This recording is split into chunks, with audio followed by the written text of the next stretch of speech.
players come from such diverse places around the region. Just building that team atmosphere, has that been a challenge?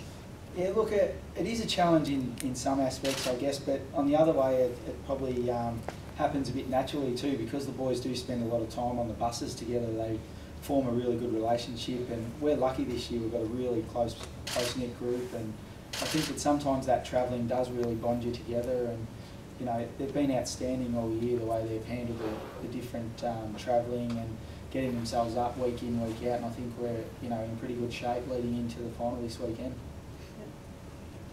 Justin, what about your team? Why do you think you can win? Yeah, look, we've had an exceptional finals campaign. We certainly believe there's some great spirit and cohesion amongst the group. We're probably different to the other regions. We're obviously affected pretty heavily by the private school commitments of our players. So we're really proud of that. We've played 63 players on our list this year. We think that's great participation for the kids in our region, and I suppose probably over the last month we've been able to get some consistency of the same kids playing each week and buying into the program. I think obviously with the Vic Metro kids and then going with their state coaches and then the school coaches telling them one thing, and then obviously trying to get them back to the Chargers and buying into what we do, and we think that the kids have been able to do that really well, and we think that we certainly play a really attractive style of footy. Over the last 3 weeks, we kicked 18 goals in the last 3 games, and that we're really moving the ball really well. In saying that, we certainly rate Gippsland. They're the #1 team for contested ball clearances and tackles in the competition. So they're certainly things as a football club that we pride ourselves on, and we need to make sure that we do those things really well on Sunday.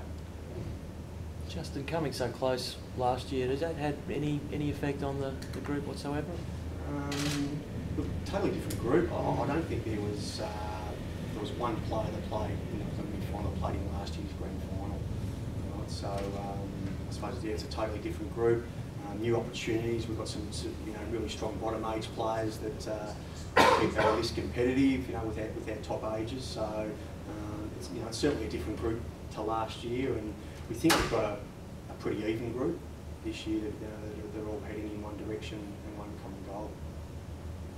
Well, how did the boys balance it up? Because obviously it's such a big year for all of you, and you're all hoping that you'll get drafted at the end of it. Just balancing those ambitions with, doing the right thing by the team and wanting the team to win. Is that a challenge for you all at your age? I don't think so, not really. I think that it's been really good that we've been able to, the last 4 weeks, really come together with all the pro schools and stuff coming back, doing stuff as a team more, like Sunday morning beach sessions and stuff, which aren't great when you're there, but it's good to get to know your teammates better and stuff. So it's just a matter of being with the team more and getting the team cohesion better and stuff, and that helps on game day definitely. Who are some of your teammates that you think people should look out for if they're watching the game? There's always the flashy guys that you notice kick a few goals. McRae's playing pretty well at the moment, kicking goals and getting a lot of the ball. Luke McDonald gets a lot of the appeal as well in the middle. I think Sam Collins had a really consistent year at full-backs and half-back, always shuts down his man, and that really helps the team. And then just there's a lot of other guys that I think that we're just got such an even contribution at the moment, so there's just a lot of guys that are playing well. Yep. Nick, as guys start to get talked about in terms of their draft prospects, does it become a different proposition to manage them as players?